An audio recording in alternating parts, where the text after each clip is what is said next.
가짜야. 가짜야 가짜. 그러니까 정부라고 하는 사람들이 가짜네 가짜. 가짜야 가짜. 예산 맞추면 가짜네 가짜야. 가짜야 가짜. 허술해 맞아 허술해요. 예. 장애등급제 언제 생긴 거예요? 1988년도에 이제 심신장애자 복지법이라는 것을 제정하면서 이제 시행이 된 거고 88년도에는 이제 올림픽이 있었잖아요. 적지 않은 어쨌든 압박들이 있었던 것 같아요. 뭐 이 정도 수준의 복지들이 좀 있어야 된다라고 하는 장애인을 위한 법이라는 것 자체도 그 전에는 아예 없었던 거기 때문에 심신장애자 복지법을 제정하고 등록도 하고 그때부터 장애 등급제와 장애인 등록제가 시작이 된 거죠. 그럼 그때 처음에 88년에 등록제가 들어오면서부터 등급제도 같이 있었던 거예요? 그쵸.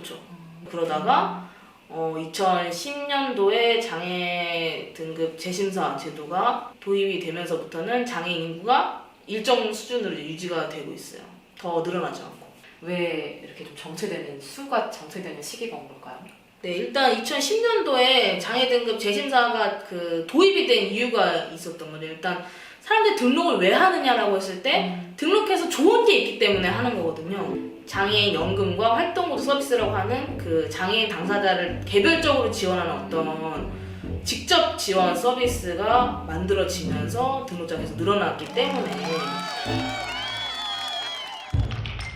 정부는 그런 서비스 대상자를 조절하기 위한 목적으로 장애 등급 재심사 도입을 했고 정말 신기하게도 그 이후부터는 장애인 인구수가 일정 수준으로 유지가 되고 있다는 너무 속보지 않아요? 2010년도부터 저희가 장애 등급제 폐지 투쟁을 하게 된 거죠.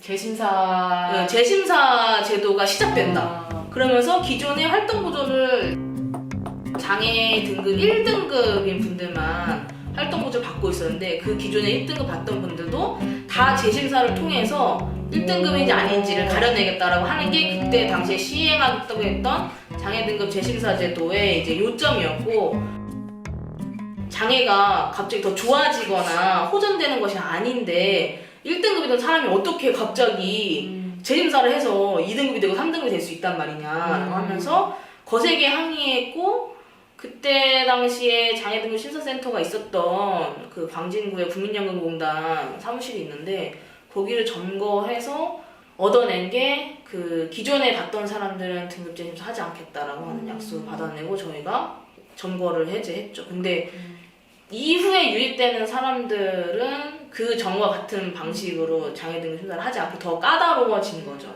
광화문 지하차도에 농성장을 차릴 만큼 더 제대로 본격적으로 등급제 폐지 운동을 진짜 시작을 해야겠다라고 하셨던 좀 계기들이나 사건들이나 그런 게 있었나요? 시점이 왜 2012년이었냐라고 하면은 그때가 이제 대선이었죠. 그래서 대통령 선거 때 이제 장애 등급제랑 부양자 기준이 두 가지를 폐지하는 것을 대통령 공약 사항으로 받게 만들고 압력을 넣고 하기 위해서 농성을 시작했던 거고 당시 유력한 후보가 박근혜 후보와 문재인 후보였는데 그때 대선에는 박근혜 후보가 당선이 됐죠. 박근혜 대통령 저희를 투쟁하게 해줘서 투쟁하게 해줘서 저는 이걸 말하고 싶은 것 같아요. 박근혜가 좋다는 게 아니고요. 문재인이 또 좋다는 게 아니라는 거예요. 그러니까 우리가 저항의 역사들이 쌓였기 때문에 문재인 대통령도 그걸 받을 수밖에 없었다라고 생각한다는 말을 좀 잘 정리해주세요. 대체 왜 장애등급제는 복지부에서도 폐지했다.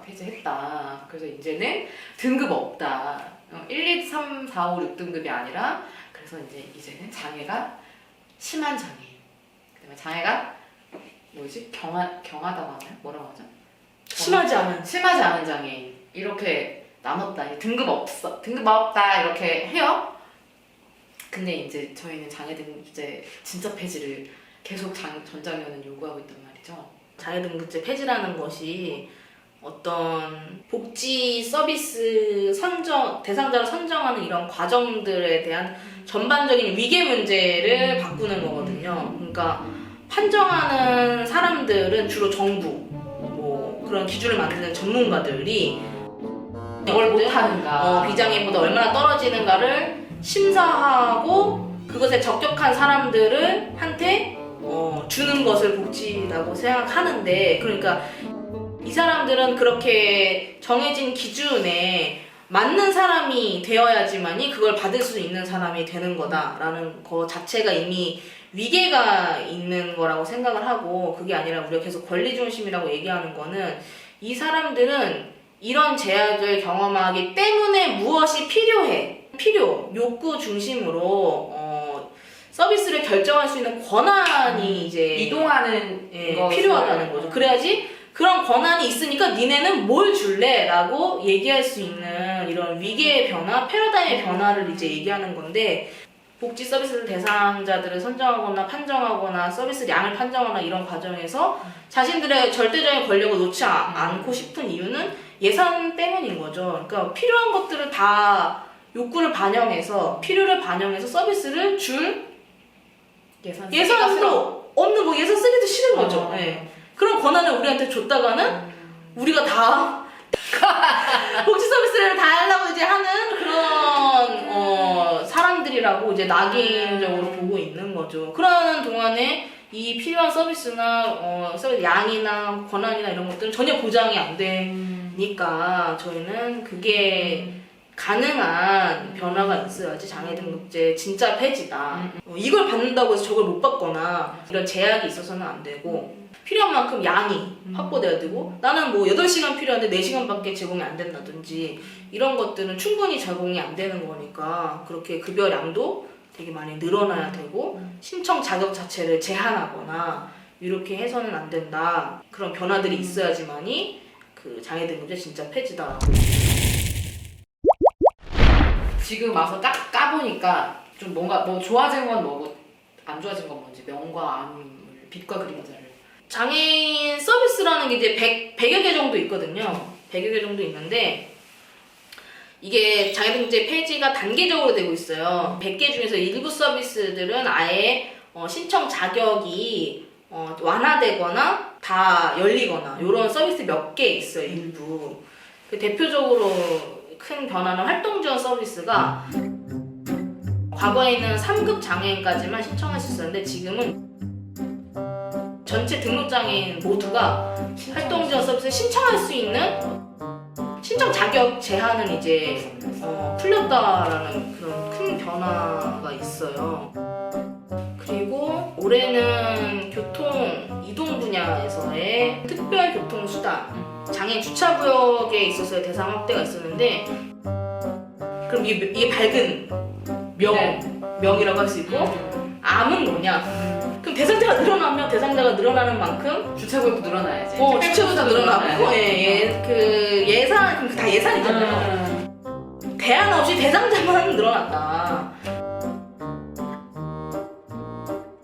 제 주변에도 폐지 이후에 재심사 이제 몇 년에 한 번씩 받아야 되잖아요. 네네. 자기 원래 시간보다 뭐 한 달에 진짜 100시간씩 깎이는 사람들도 너무 많고, 왜 그렇게 된 거예요? 이것도 계속 이제 한정된 예산 안에서 어떤 기준만 바꾸려고, 기술적으로 바꾸려고 하다 보니 지금 이제 어떤 산식으로, 계산식으로 이제 점수 산정과 활동 지원의 경우에는 서비스 시간 판정을 하거든요. 근데 여기서 숫자를 조금 바꾸면 예산이 1조가 뛰는 거예요. 그러니까 그 숫자를 어떻게 건드리지를 못하는 거죠. 그러니까 어떤 사람들이 늘어나는 결과들이 나타났을 때 어떤 사람들은 반드시 줄어들어야지만이 예산이 큰 폭으로 확대되는 것을 막을 수가 있기 때문에. 새로 이제 만든 종합조사표 있잖아요. 그거 보면 진짜 가관이더라고요.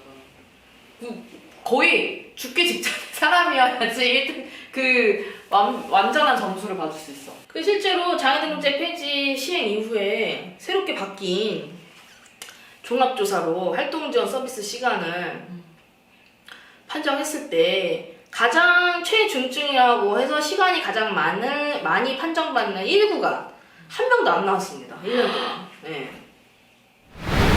복지부도 자기들도 깜짝 놀랐겠는데? 면이 안 만들었는데 안 나와서 너무 놀랐겠네. 면이 안 서는 문제라서 계산식을 조금 바꾸면 1구간이 14명 발생한다고 해요. 그러니까 이 판정 체계의 이 계산식을 바꾸는 이 모습이 얼마나 골프문인지 보세요. 1구간이 지들이 만든 걸로 안 나오니까 그거 조금 바꾸면 1구간 나온다고 하면서 그거 바꾸기로. 그걸 바꾸는 걸로 결정하잖아요. 그러니까 기준은 무슨 합리적 기준이 어딨어. 결국에는 예산에 어느 정도 맞춰가지고 그냥 예산 맞춰서 만든 기준인 거라는 거를 자꾸 사람을 그렇게 계산식에 맞출 수가 없어요, 애초에. 명언입니다. 명언 또 나왔어. 사람을 계산식에 맞출 수 없다. 사람은 숫자가 아니다. 그래, 진짜 무슨 엄청 합리적 기준 만든 것처럼 막 난리치더니 안 나오니까요. 안 나오니까 또 아이고, 두드려가지고 자꾸 또 숫자만 14명 나오니까. 나오게 또 고쳐가지고. 그러니까 정부라고 하는 사람들이 뭐 근데 가짜네 가짜. 가짜야, 가짜. 아유 예산 맞추면 포장지만 땡땡이 포장지 이뻐졌지. 가짜네 가짜. 가짜야, 가짜. 그러니까 정부라고 하는 사람들이 가짜네 가짜. 가짜야, 가짜. 예산 맞추면 가짜네 가짜. 가짜야, 가짜. 허술해, 맞아, 허술해요. 예.